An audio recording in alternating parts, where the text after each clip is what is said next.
Despite some misinformation about out-of-state crews being denied entry into California, Idaho crews are on the ground. I'm your Nampa neighborhood reporter Keith Burrell, learning about the process to enter the Golden State, as well as what the crews on the ground have experienced. Idaho firefighters are on the front lines in California, despite what you may have read over the weekend. There was a false story about Oregon and Washington and Idaho crews being turned away for emissions. That has come to be a false news story. While emissions were not on the checklist for firefighters to get into the Golden State, a few things certainly were. California was very clear that they wanted some specific things to be cared for. That was windshields, tires, and brakes. Those were the three main things that they wanted to ensure that when we arrived to inspection, that those three things were in good working order.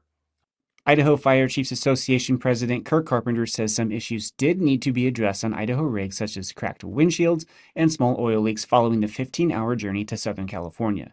I talked with Idaho crews on the ground who said overall things went smoothly, although they had a few things that needed attention after they were allowed in.